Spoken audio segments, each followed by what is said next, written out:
नमस्कार दोस्तों।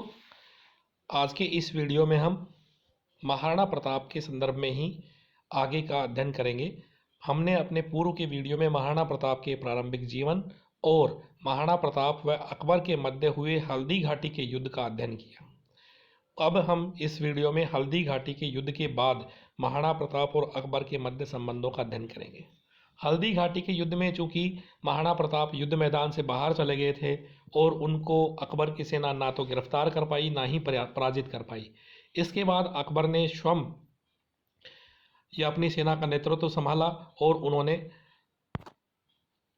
उदयपुर पर आक्रमण किया और उदयपुर पर आक्रमण कर कब्जा कर लिया और उदयपुर का नाम मोहम्मदाबाद रखा। उसके बाद अकबर वापस चले गए और अकबर ने अपने सेनापति शाहबाज खान को 3 बार अलग अलग अभियानों के लिए भेजा और तीसरी बार जब शाहबाज खान आए तो उन्होंने 1578 में कुंभलगढ़ पर आक्रमण किया। परिणाम स्वरूप 1578 में कुंभलगढ़ का युद्ध हुआ जिसमें शाहबाज खान की विजय हुई और महाराणा प्रताप की पराजय, और महाराणा प्रताप को कुंभलगढ़ का त्याग करना पड़ा।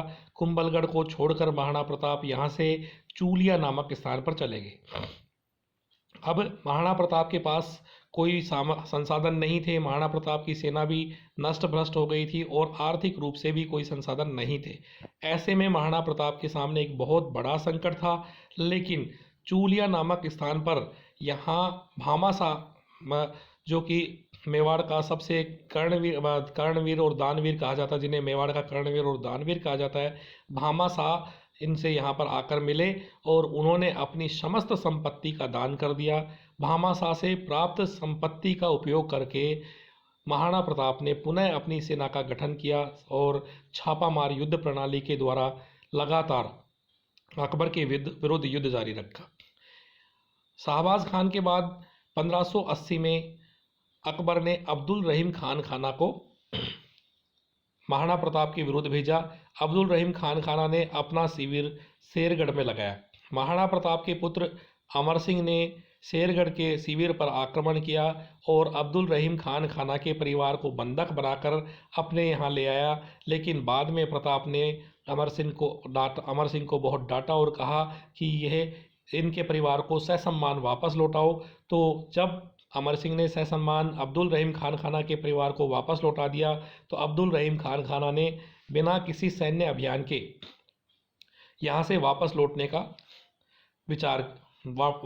का निर्णय किया और उन्होंने महाराणा प्रताप के विरुद्ध कोई भी अभियान नहीं किया।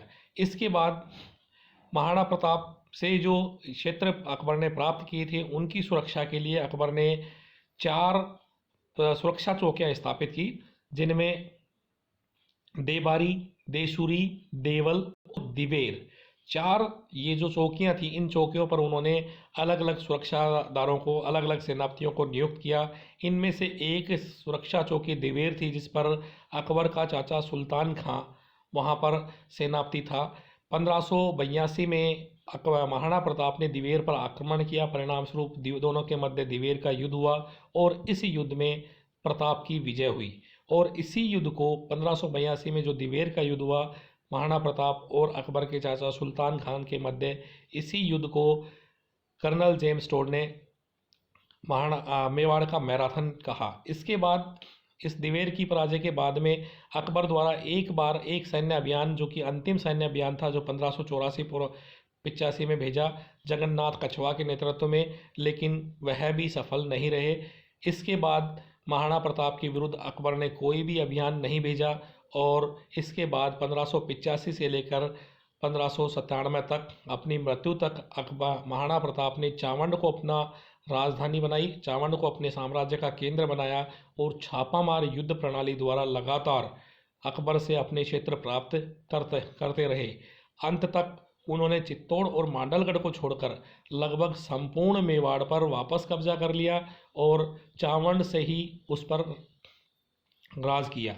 इस प्रकार हम देख सकते हैं कि हल्दी घाटी के युद्ध के बाद भी अकबर ने स्वयं, उसके बाद शाहबाज खान ने 3 आक्रमण किए, उसके बाद अब्दुल रहीम खान खाना ने आक्रमण किए, उसके बाद जगन्नाथ कछवा के नेतृत्व में आक्रमण किए। लेकिन 1585 के बाद अकबर ने महाराणा प्रताप की तरफ से ध्यान हटा लिया, क्योंकि उन्हें यह एहसास हो गया कि महाराणा प्रताप को जीतना संभव नहीं है। इस प्रकार 1585 से 97 तक लगभग अधिकांश क्षेत्र को महाराणा प्रताप ने वापस प्राप्त कर लिया और चावंड में ही अपनी राजधानी बनाकर शासन कार्य किया।